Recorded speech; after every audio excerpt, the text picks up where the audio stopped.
In a land far away from Mecca, specifically in the heart of Yemen, there stood a man with ambition that burned like a flame, known as Abraha the Ashram. Abraha ascended the throne of Yemen and soon found himself desiring to strip Mecca of its sacred status, that city to which the Arabs flocked from all directions. This was not a new dream for him. He would sit in his palace every day, drawing with his eyes, "We shall take everything from them, and we shall make Sana'a the new center of the Arabs and the destination of the pilgrims." Abraha whispered to himself with those words, then stood up and announced his mighty plan to his soldiers, a plan that would not be complete without a massive elephant, which symbolized for him the power that woe. On a fateful day, Abraha's army set out on its long journey towards Mecca, led by the elephant equipped with power. The soldiers' eyes were filled with questions and fear, and no one knew the end of this journey. When news of Abraha's army reached the people of Mecca,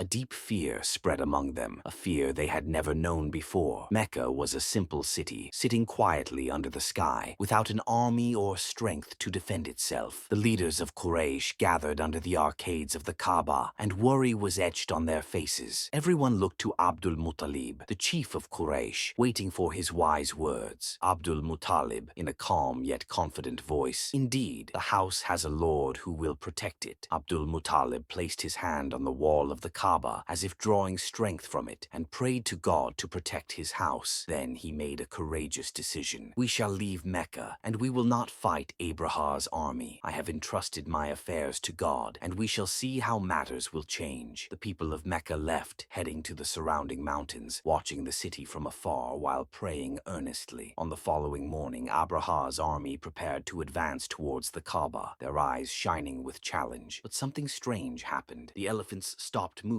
as if they saw something deterring them, and the soldiers tried to push the elephant to continue, but it remained frozen in place, unable to move forward. Suddenly, birds appeared in the sky, birds that the Arabs had never seen before. They flew in perfect formation, each carrying small black stones in its claws, as if these were gifts of death for the invading army. The birds approached Abraha's army and began to drop the stones over their heads. Soldier, screaming in terror, "Look at the sky! It's raining stones of baked clay. We are doomed." The army turned into a chaotic mass. With every stone that fell, the soldiers dropped one by one. Abraha, who stood watching the scene in astonishment, realized that the Kaaba was protected by an unseen power, a power that no one could stand against. The army was defeated, and Abraha became just a name in the annals of oblivion. In the same year that Mecca witnessed this miracle, a new light emerged in one of its homes. Amina bint Wahb lived in a humble house, but on that night she felt something strange. She felt that the entire universe was celebrating with her. And when Muhammad, son of Abdullah, was born, light radiated from her eyes, illuminating the whole room. "I saw a light emanating from me, illuminating the world around me," Amina whispered as she looked at her newborn son, with no doubt in her heart that this child was different, that he was destined for greatness, and that he would change the course of history. Muhammad, peace be upon him, grew up an orphan as his father passed away before he was born, and his mother also passed when he was still a child.